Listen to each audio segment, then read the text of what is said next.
श्री कृष्ण गोविंद हरे मुरारे, हे नाथ नारायण वासुदेवा। श्री कृष्ण गोविंद हरे मुरारे, हे नाथ नारायण वासुदेवा। हे नाथ नारायण वासुदेवा, हे नाथ नारायण वासुदेवा, हे नाथ नारायण वासुदेवा, हे नाथ नारायण वासुदेवा। श्री कृष्ण गोविंद हरे मुरारे, हे नाथ नारायण वासुदेव। हरे राम राम राम राम हरे हरे, हरे कृष्ण कृष्ण कृष्ण हरे हरे, हरे राम राम राम हरे हरे, हरे कृष्ण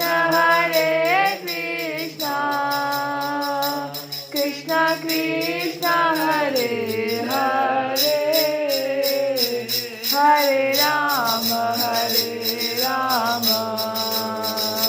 राम राम हरे हरे, हरे कृष्ण कृष्ण कृष्ण हरे हरे। जय श्री कृष्ण। जय श्री कृष्ण। कल की कथा में हम लोग सुने थे कि भगवान के न तो कोई माता पिता है, न पत्नी है, न पुत्र है, न अपना है, न पराया है, न देह है।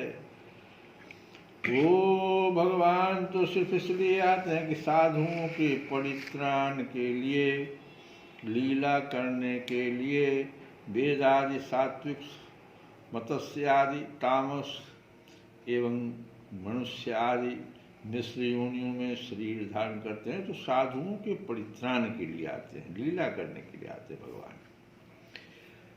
अब परीक्षित भगवान श्री कृष्ण के सखा उद्धव जी और नंद बाबा इसी प्रकार आपस में बात करते रहे और रात बीत गई। कुछ रात शेष रहने पर गोपियां उठी, दीपक जलाकर उन्होंने घर की देहलियों पर वासुदेव का पूजन किया। अपने घरों को झाड़ बुहार कर साफ किया, फिर दही मथने लगे।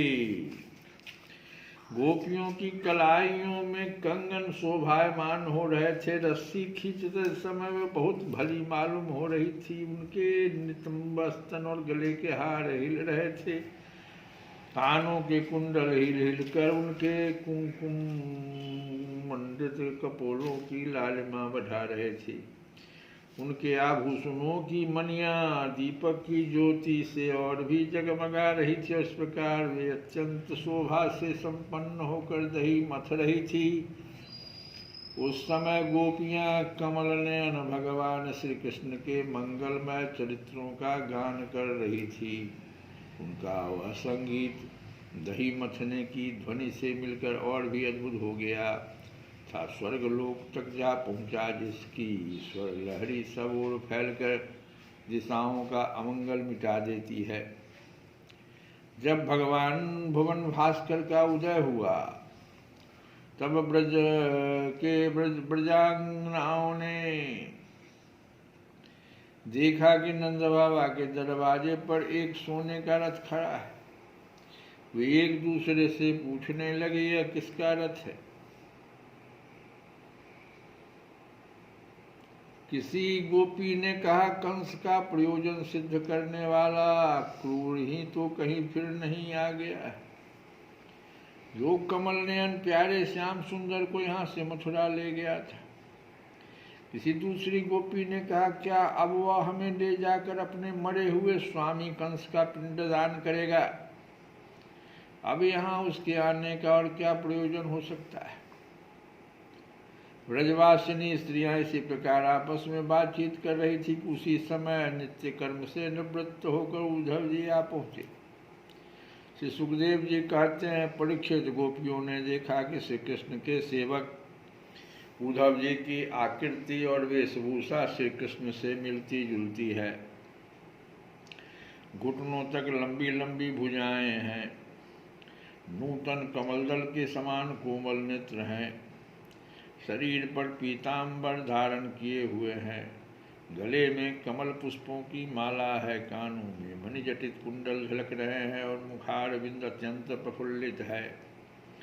पवित्र मुस्कान वाली गोपियों ने आपस में कहा, यह पुरुष देखने में तो बहुत सुंदर है, परंतु यह है कौन, कहाँ से आया है, किसका दूत है, इसमें से कृष्ण जैसी वेशभूषा क्यों धारण कर रखी है इसने।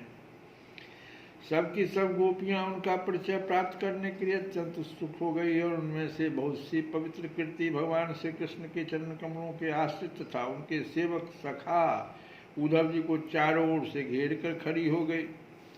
जब उन्हें मालूम हुआ कि ये तो रमार मन भगवान श्री कृष्ण का संदेश लेकर आए हैं, रमारमन,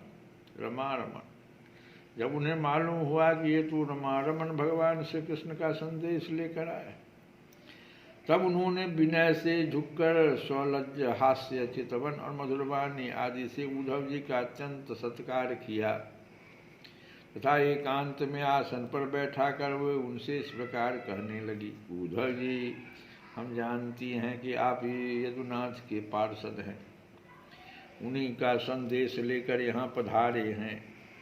आपके स्वामी ने अपने माता पिता को सुख देने के लिए आपको यहाँ भेजा है, अन्यथा हमें तो अब इस नंद गांव में गौओं के रहने की जगह में उनके स्मरण करने योग्य कोई भी वस्तु दिखाई नहीं पड़ती। माता पिता आदि सगे संबंधियों का स्नेह बंधन तो बड़े बड़े ऋषि मुनि भी बड़ी कठिनाई से छोड़ पाते हैं। माता पिता आदि सगे संबंधियों का स्नेह बंधन तो बड़े बड़े ऋषि मुनि भी बड़ी कठिनाई से छोड़ पाते हैं। दूसरों के साथ जो प्रेम संबंध का स्वांग किया जाता है वह तो किसी न किसी स्वार्थ के लिए ही होता है। भौरों का पुष्पों से और पुरुषों का स्त्रियों से ऐसा ही स्वार्थ का प्रेम संबंध होता है। जब वेश्या समझती है कि अब मेरे यहाँ आने वाले के पास धन नहीं है तब उसे वह धत्ता बता देती है। जब प्रजा देखती है कि यह राजा हमारी रक्षा नहीं कर सकता तब उसका साथ छोड़ देती है। अध्ययन समाप्त हो जाने पर कितने शिष्य अपने आचार्यों की सेवा करते हैं, यह तो बताओ, सब भाग जाता। यज्ञ की दक्षिणा मिली कि नित्य जो लोग चलते बने। जब वृक्ष पर फल नहीं लगते तब पक्षीगण वहाँ से बिना कुछ सोचे बिचारे उड़ जाते हैं। स्वार्थ लागी करहि सब प्रीति, भोजन कर लेने के बाद अतिथि लोग भी गृहस्थ की ओर कब देखते हैं। वन में आग लगी कि पशु भाग खड़े हुए। चाहे स्त्री के हृदय में कितना अनुराग हो, चाहे पुरुष अपना काम बना लेने के बाद उलटकर भी तो नहीं देखता। परीक्षित, गोपियों के मन, वाणी और शरीर से कृष्ण में ही तल्लीन थे। जब भगवान श्री कृष्ण के दूत बनकर उद्धव जी ब्रज में आए तब वे उनसे इस प्रकार कहते कहते यह भूल ही गई कि कौन सी बात किस तरह किसके सामने कहनी चाहिए। भगवान श्री कृष्ण ने बचपन से लेकर किशोर अवस्था तक जितनी भी लीलाएं की थी उन सब की याद कर करके गोपियां उनका गान करने लगी। वे आत्म विस्मृत होकर स्त्री सुलभ लज्जा को भी भूल गई और फूट फूट कर रोने लगी। एक गोपी को उस समय स्मरण हो रहा था कि भगवान श्री कृष्ण के मिलन की लीला का। उसी समय उसने देखा कि पास ही एक भौरा गुनगुना रहा है। उसने ऐसा समझा मानो मुझे रूठी हुई समझकर श्री कृष्ण ने मनाने के लिए दूत भेजा हो। वह गोपी भौरे से इस प्रकार कहने लगी। गोपी ने कहा, रे मधुप, तू कपटी का सखा है, इसलिए तू भी कपटी है। भौरा को कह रही है। यहीं पर यहीं से गोपी गीत शुरू हो रहा है। और उद्धव जी इसके आंख से दृष्टा है कि किस प्रकार से ये लोग गा रही है, ये लोग अपना दुख भावना व्यक्त कर रही है। कि अब हौरा को समझ गई कि भगवान कृष्ण हैं, कृष्ण के दूत हैं। अब वो गोपी भौरे से कहने लगी कि रे मधुप, तू कपटी का सखा है, इसलिए तू भी कपटी है। तू हमारे पैरों को मत छू, झूठे प्रणाम करके हमसे अनुनय विनय मत कर। हम देख रही हैं कि श्री कृष्ण की जो बनमाला हमारी सौतों के वक्षस्थल के स्पर्श से मसली हुई है, उसका पीला पीला कुमकुम तेरी मूँछों पर भी लगा हुआ है। तू स्वयं भी तो किसी कुसुम से प्रेम नहीं करता, यहाँ से वहाँ उड़ा करता है। जैसे तेरे स्वामी वैसा ही तू।